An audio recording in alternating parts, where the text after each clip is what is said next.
Hello guys, welcome back to Urban Travels. Today I'm having Haula. She's coming from Uganda and she's well traveled in East Africa. So today she's gonna take us through her experiences in Kigali, Rwanda. Welcome.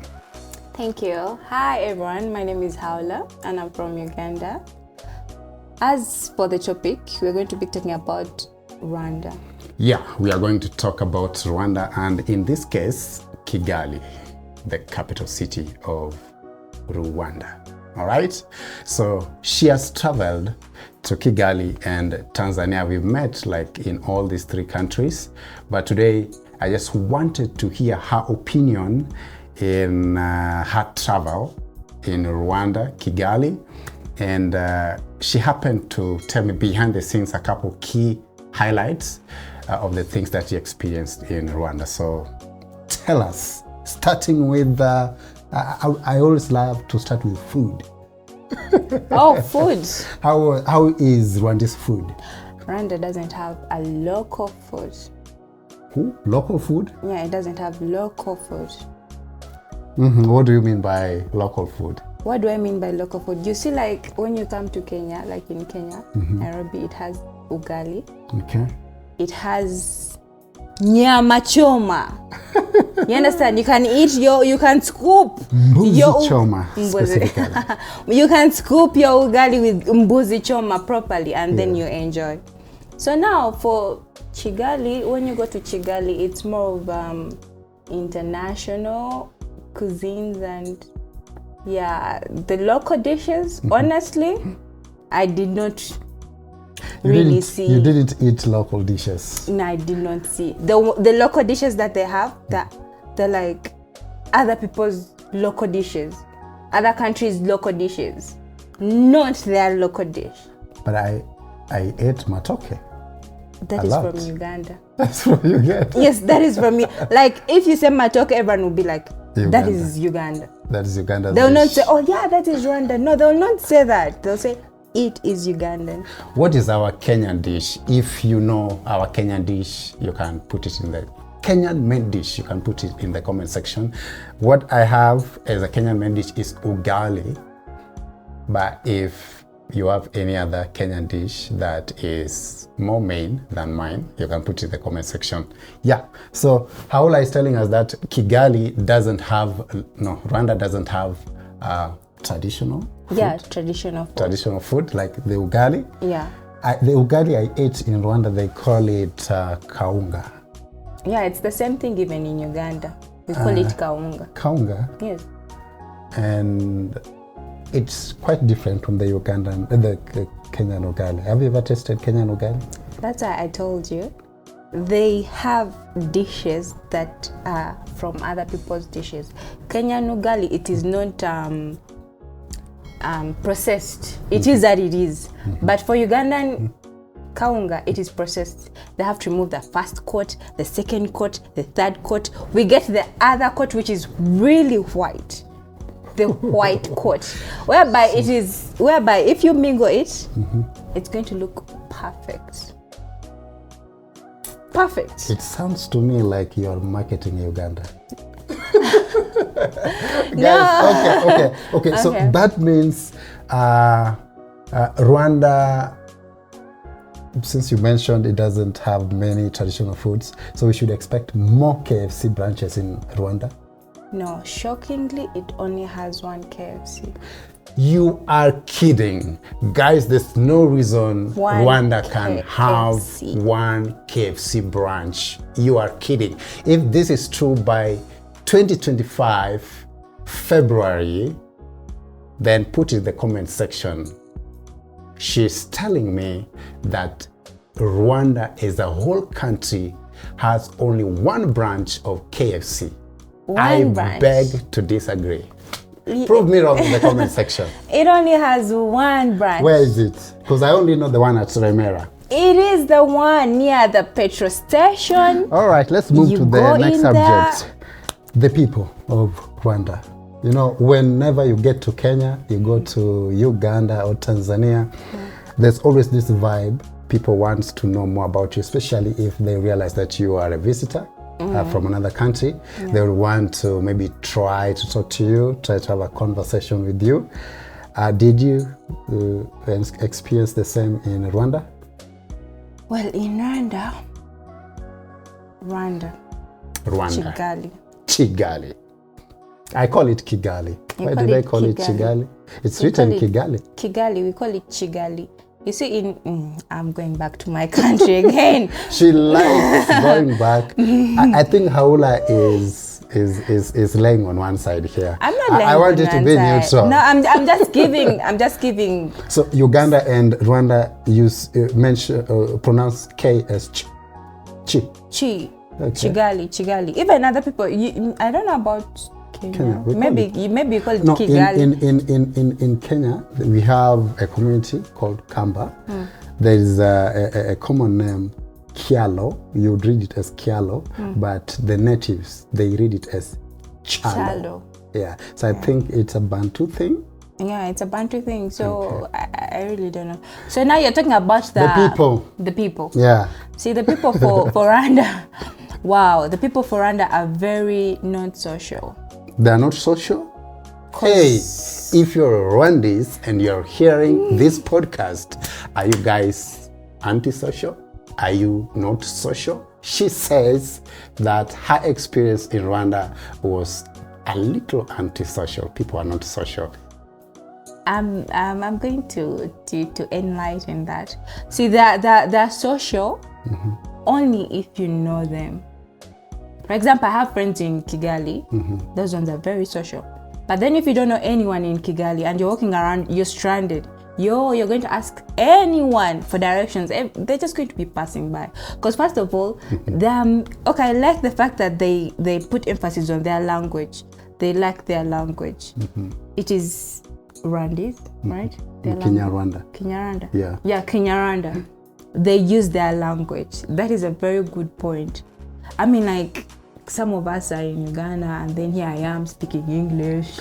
All right. I beg I like it that they use their language. I beg to differ with Aula on this. Aula says her experience in Rwanda was a little antisocial. The people were not that ready or given to establish a conversation environment with her. And she mentioned that it could at times be very hard to ask someone for direction, but I think it's because of the language barrier. Most Rwandese, with my experience, speak Kinyarwanda. It's very hard to penetrate them using Swahili or English. So I think there's a gap between the foreign language speakers and the Rwandese Kinyarwanda speakers. There's always a gap, an existing gap. Like, it's very hard to get help because now I took a taxi driver to Nyarugenje. They taught me how to pronounce it. It's not Nyarugenje, it's Nyarugenje. Did I get that right?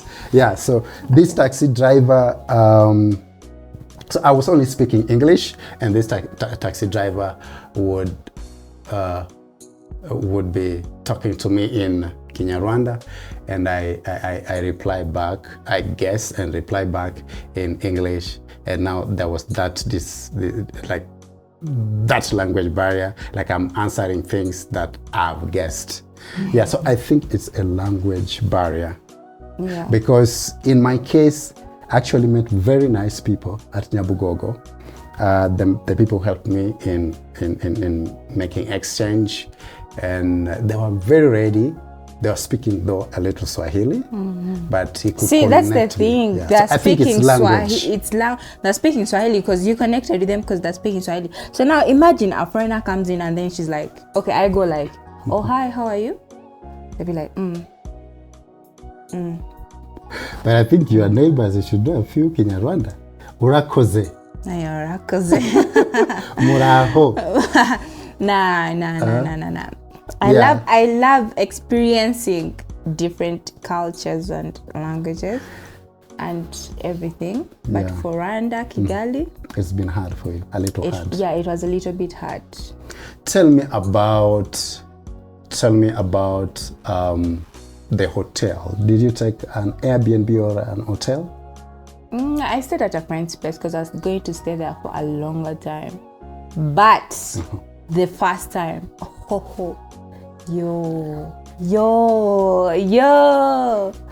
What happened? Kigali has a 5-star hotels. I haven't put that on my TikTok. Kigali has 5-star hotels. And when I say 5-star, it is 5-star. A serious 5-star. 5-star. And I'll mention the one that I went to. Marriott Hotel. Oh God. Marriott Hotel in Kigali. Marriott Hotel. You are getting a free ad on my YouTube channel, so you should check me out. Another one? Marriott. It's the one that I went to. Marriott. Yeah. 5-star. 5-star. How was like The was service. Does it deserve the stars?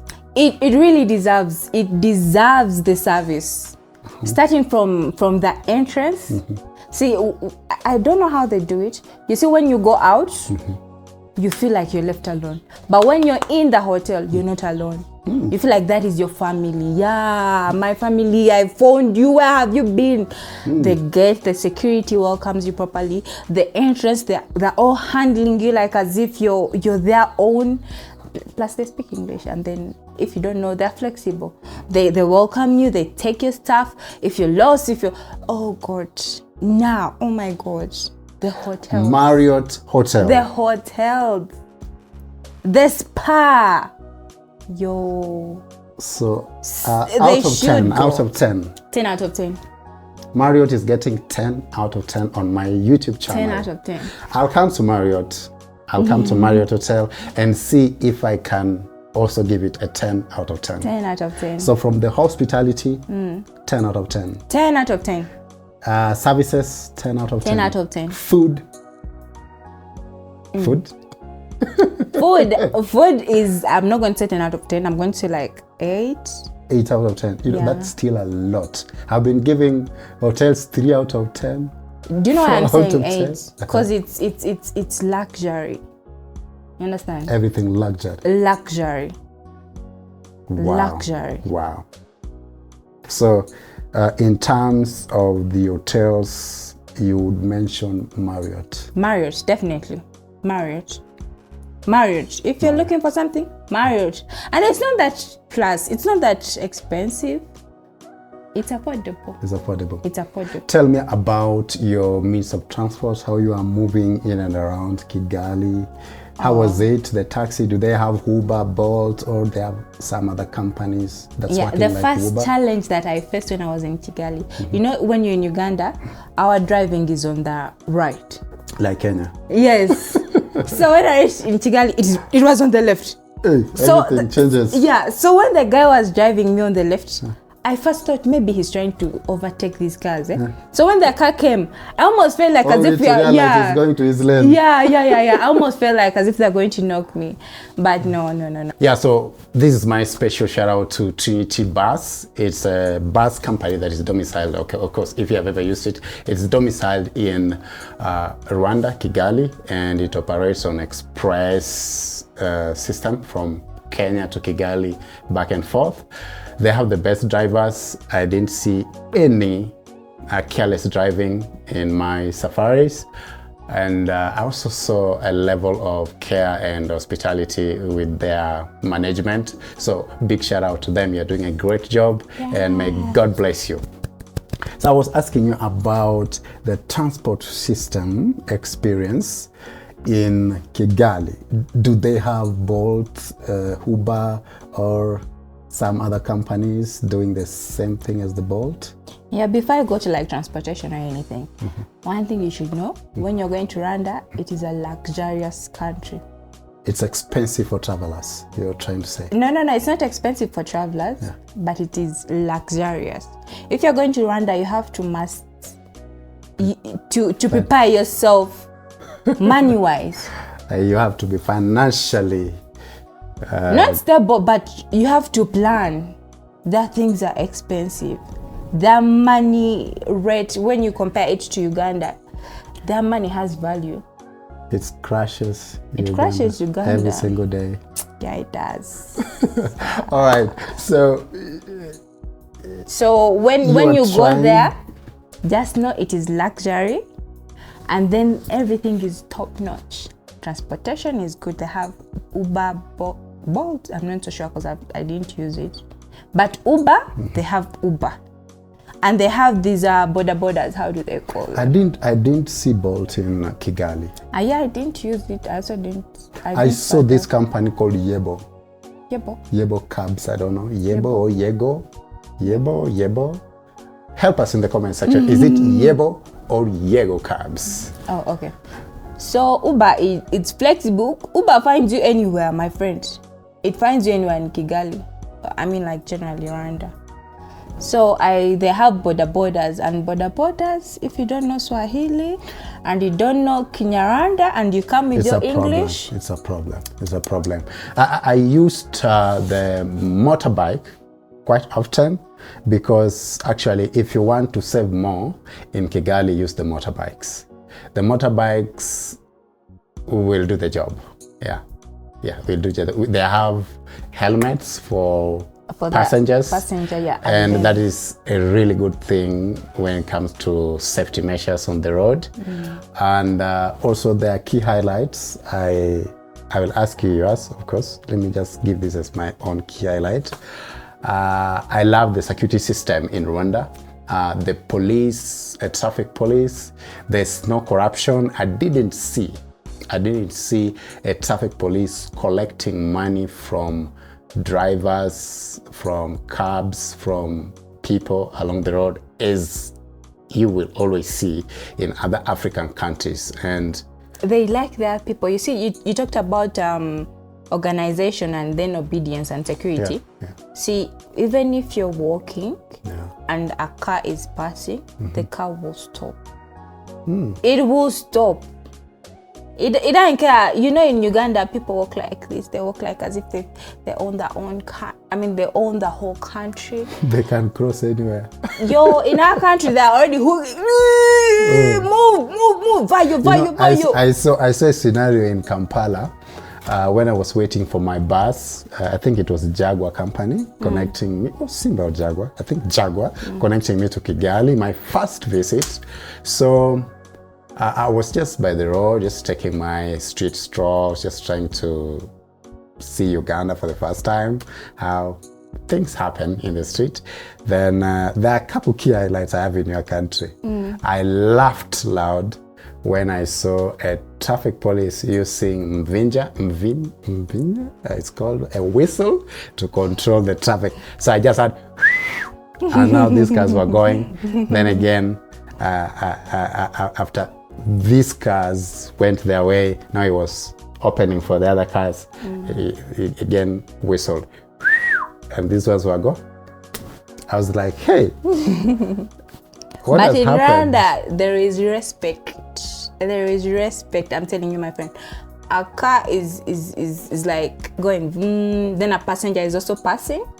They will respect the passenger. Yeah, they respect the passenger. In fact, with that, I saw that actively when I came from, I was coming from a convention center and I was walking with a friend, and this friend attempted to cross the road without looking left and right, or right and left, according to Rwanda. So there were oncoming cars, and this is not zebra crossing. And there were 3 oncoming cars at a very close distance.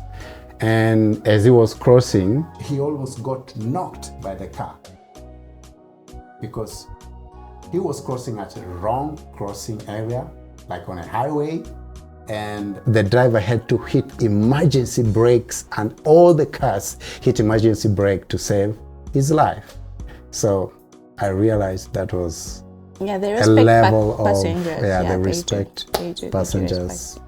Yeah. And also they also respect citizens at large, the authorities. They don't extort citizens by just pulling money from people. And I've also realized there were speed cameras on the highway to just help also to provide evidence in case something happens. Besides recording speed limits, it also helps to record evidences. So that's amazing. Kudos, great thanks, and congratulations to His Excellency President Kagame of Rwanda. You are doing an amazing job.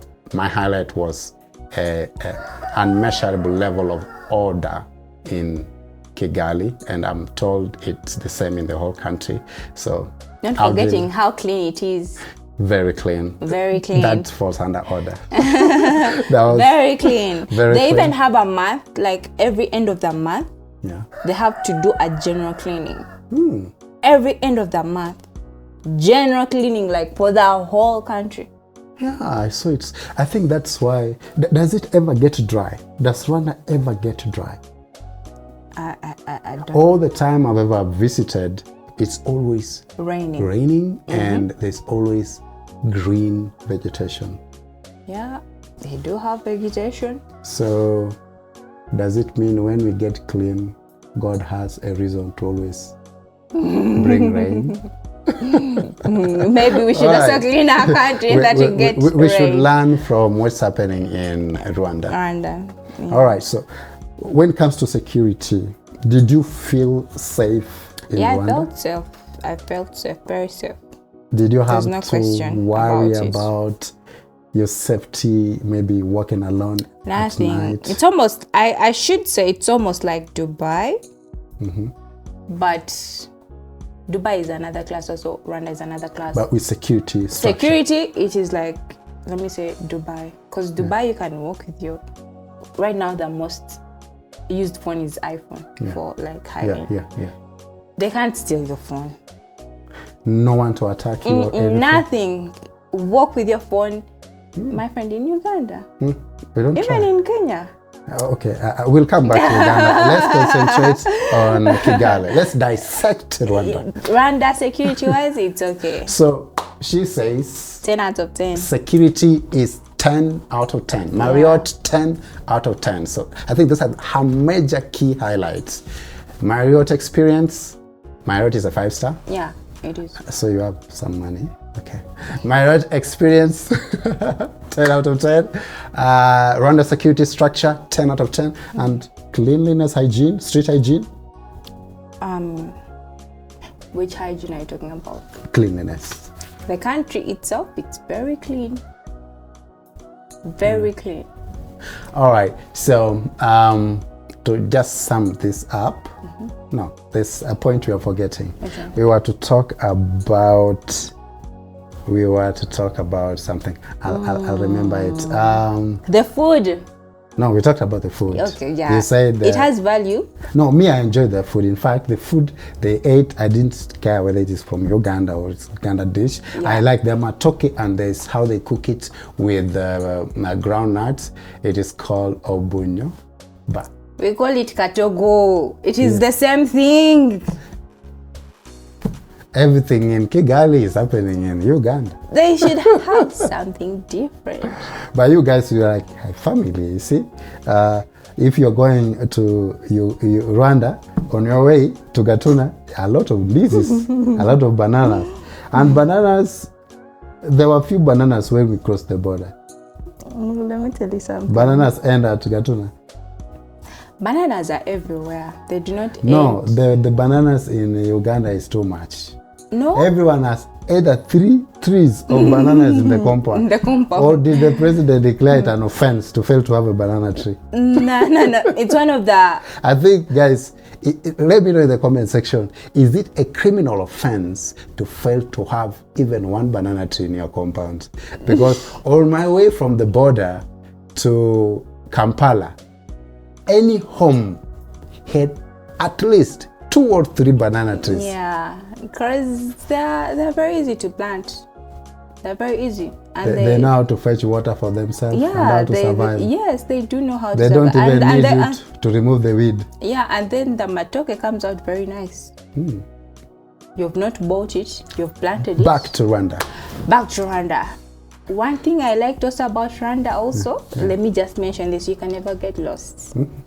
You can never get lost in Rwanda? You can never get lost. What makes you say so?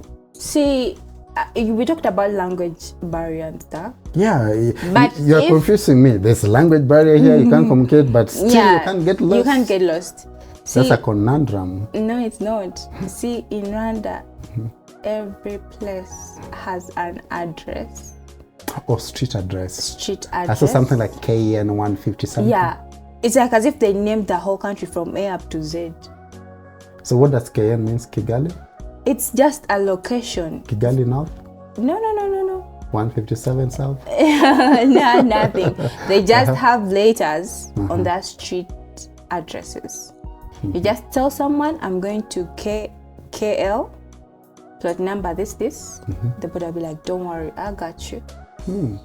You just have to mention the address. But there's a problem that I've seen with the Uber guys. I also saw it in Rwanda. I experienced it in Rwanda. Bolt people. Bolt in Rwanda? No, not Bolt, the Uber. Let's use just the Uber or the cab people. The cab people, the border people, the motorcycle, we call it border, they struggle with the map. I don't know if Google needs to update the maps in Africa. They definitely need to update. We were taken to the forest. Google Map was telling us that we cut left. Yeah. We take a left. Left turn is a forest. So, hey, Google. I think YouTube is owned by Google, by the way. YouTube, go and tell your owner to update the maps in Africa. Yeah. We are tired of being taken to the rivers and the forests. But the people who take you there, they do know. If they don't use the Google, for them they know. So this is the problem.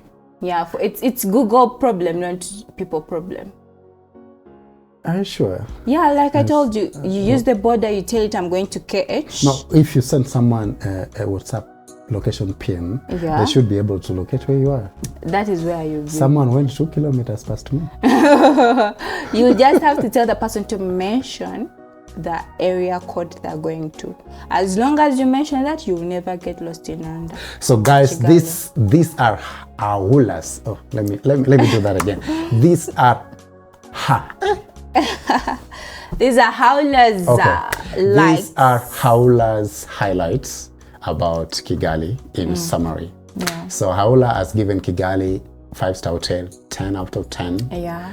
Haula has given security system 10 out of 10. Yeah. Haula has given Kigali level of hygiene, street hygiene 10 out of 10. Yeah. And Haula is still struggling with the communication barrier and between the her lack of food.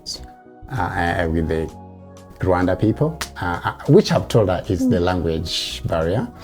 And she has also said food. Food. Yeah, Aula says Kigali food is, you said... they don't have any local food. They don't have local food. You cannot even access it. By the way, not forgetting, you can't find street food. What do you mean by street food? We have a Rolex. Who doesn't know chapati and eggs? There's one thing you're forgetting. Let's cover this. Remind me about the curfew. You almost forgot that. Let's continue with this. Okay, let me first go. The Rolex, street food. Yeah. How can you say you don't have street food? You cannot find it. Especially for backpackers like me. Exactly. I would want a lot of street food. I'm on a budget. I'm traveling. So you expect me to eat in a restaurant? Don't you have like downtown restaurants? Okay, where are they? They're there, but still, it is not the street food. In Tanzania, there are more street foods than in the restaurants. Imagine. So now this is the common street food area. Okay, if you're looking for like a street area, go to Kisementi area. Kisementi? Yeah, Kisementi. Kisementi, I had it. Kisementi. And I think I never made my way to Kisementi. Kisementi has what they call streets. So Aola still struggles with the Please make more Rolexes. Food. She needs more street food. In her next travel, she needs more Rolex. More Rolexes. Yeah, so let's jump on to the curfew. Curfew. What was Let it me like even say it like the way Donald Trump said it. Curfew. How can you go to This is China. Okay, in Rwanda, Kigali right now. How can you tell me I'm going to a club, then you're going to give me curfew of 2 p.m.? I mean, a.m. In the morning? Yes. But I think that should be enough for people who go to club. Me, I don't go to clubs. Exactly. That's why I said me. Huh. There's some people who go till morning. So Now I've said 2 a.m. 2 There is a.m. one that is on the weekend. Now weekday, 1. Hey guys, if you have ever been to Kigali and you're also struggling with the tight curfew, you can let me know in the comment section. In that they talk to Kagame. No, just let me know in the comment section. I'll also come to see how it works. But I think, in my own opinion, a curfew that that starts at 2 a.m. in the morning is not bad. 2 a.m., 1 a.m., that's when the You rhythm want has to sleep, started. You want to sleep in the club. No. When I go out, you pay for an hotel. That's why I'm telling you. When you, for example, I have gone out to experience each and everything. When I go to experience, if it is club till dawn. Till dawn. You see, in Tanzania, okay, this is a side. In Tanzania, there is a club where you dance for 3 days. Hey. 3 days. You know the name? No, they have to pay for that shout out. 3 days straight. Hey, if you're a Tanzanian watching this, let me put this in Swahili. Kama wewe ni Tanzania na unatazama hii video, niambie kwenye comment section kama kuna klabu Tanzania ambao watu hucheza siku 3 mfululizo. 3 days. Now you're telling me in Rwanda, Kigali, you're giving me curfew? No, now, so this is how it works. So imagine if I'm working and I leave like at around 9. I have to prepare myself. That is like 11. That's when I'm leaving. So 11, 12, 1, 3 hours. 3 hours. You know, when you reach in the club, you have to first drink. You know, you get the breathing. Like, So by the time you're like, that is when they're telling you, okay, go home. Does that make sense? When things have just started. Yeah, it doesn't make sense. When the demons have just Exactly. Okay, guys, I think now we need to get to the summary of Haula's highlights. Haula struggles with, let's start from the positive ones.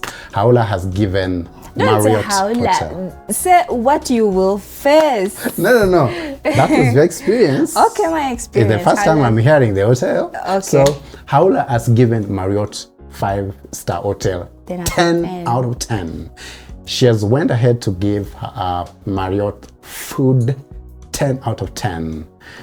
Security in Rwanda 10 out of 10. Street hygiene 10 out of 10. So you have 40 out of the next 2 points or 3 points. She struggles with food. How many points? We take them out. All of them 0. I'm telling you 0. She's dangerous in giving points. Okay. Eating is major. Okay, parties and club experience? 0. 0. Put another, that is now like 60. 6. So that is 4 out of 6. What percentage is that? 4 out of 6. That is 2/3. Of what? 2/3 times 100%. That is with 33 times 2, 67%. So Haula's experience in Kigali, Rwanda is 67%. But you should go there and enjoy. Yeah, you should go and enjoy. I think the most important things actually is the hotel experience, security, and street hygiene. So if you go to a place where street hygiene is well kept, there are good hotels, and security of all. Walking in the street feeling safe is the most important thing that would make me give Rwanda Kigali a plane out of the rest. We can always correct food. We can always cook our own. Can go to the market and buy and cook in our own B&Bs. To make it precise, yeah. If you're looking for, if you're a honeymooner and you're looking for a place to go to, Kigali is your place to go. Say that loud. I feel like you are hiding the key highlights. No. If you are honeymooners, she's suggesting Kigali. And you're on a budget, go to Kigali. Who is this honeymoon on budget? You have just been given money from the wedding. What's wrong with you? No, on budget I don't mean like small money, because it's a very luxurious country, Kigali. How much would someone spend in a 5-star hotel? The little one. They know. Once you go to Kigali and you're honeymooner, you'll spend good money and have good time, because you're going to have security. You're going to have that 5-star hotel on a budget. You're going to visit different places. Canopolis. You're going to see the Canopolis, that is like a very tall something else. Hey. Gorillas. You will do many activities. Next time I go to Kigali, I'll try go see gorillas. Yeah. I've also been informed that there are just as many gorillas in Kigali as in Uganda. No, we have many gorillas in Uganda. You see again. They have a lot more in everything. Yeah, we do have. In food, especially. Oh no! Do not. No, the way you defended food. Yeah. It's so expectation. Food. Now, let me tell you something before we close this chapter. For a person who is going to be a backpacker like you, you're going to look for food. How am I going to survive with food? You're going to look for streets. Me, I'm very good with Rwandese food. My friend. When I go there and there's obunyogba and matoke, I'm done. Just because now for you, because now for you, what you're looking for is to eat. No, I'll come to Uganda and eat that matoke and compare it with the kiwani. Definitely. Do you cook obunyogba with it? Uganda has that. Oh gosh. These are two patriots. No. But anyway, I was saying that for backpackers, you, me, anyone else out there, and they want to experience a country, they're going to look for their original local food. What do they have on the streets? Me, if I go to China, you're not going to find me in those hotels. You're going to find me dumplings down streets, eating those dumplings, because I have seen them. I want to know them. Have you ever eaten crabs? Yeah, I don't like the taste of it. So a backpacker is going to look for food. How are they going to easily access food, which is hard in Kigali? They're going to look for, let me see, how communication works. It is going to be somehow hard for them. And then if you're a backpacker and then you come with your money, my friend, you need to have, yes, even if you're on a budget, you need to have some money, because Rwanda is expensive. So let's summarize this. Yes. She has said, she has suggested Rwanda for honeymooners, to be specific, and has also encouraged travelers to go visit Rwanda. Yeah, she has had beautiful experience. Definitely. It's only the area of food and you will fun. see the videos. Yeah, it's only the area of food and fun. Yeah. So I think to summarize and this video, communication. So I think it's food, communication, and fun. Curfew. Food, communication, and fun. Yeah. She talked about curfew in clubs. She talked about food. I don't have a problem with that. The Rwandese give me the best food. She talked about food, fun place, and you talked about it again? No, you've already mentioned that. Okay. To sum it up, me, I'm gonna take over the authority of giving Kigali points, and I think in her experience, having two things that you struggle with cannot rule out the 10 out of 10 points. So we're gonna give Kigali a whopping 89%. So you're gonna know what to do with the 11%. Maybe with the food. We can only give food 11%. You can't give it 8. Yeah. You as we're doing so this, we give food 6%, then curfew another 5%. As we're doing this, keep in mind, I have gone to East African countries and beyond. So when you're giving it that, other people will be like, No, for your experience, analyzing your experience. Yeah, okay. 89 is okay. Okay. As long as security, security takes 50%. Security takes 50% of your stay. It does. Right now, there are countries you can't go to visit. Yeah, because Hey, you're already here. I'm lying. She's already here. I'm lying. All right. So, guys, thank you very much for watching to the end. I hope you have enjoyed our podcast. It was about her highlights of her experiences in Kigali. So, if you have not subscribed, you know what you do. Give this video a like and put your comment down there. We're gonna meet in the next episode. I have to sign out. Bye. Bye-bye.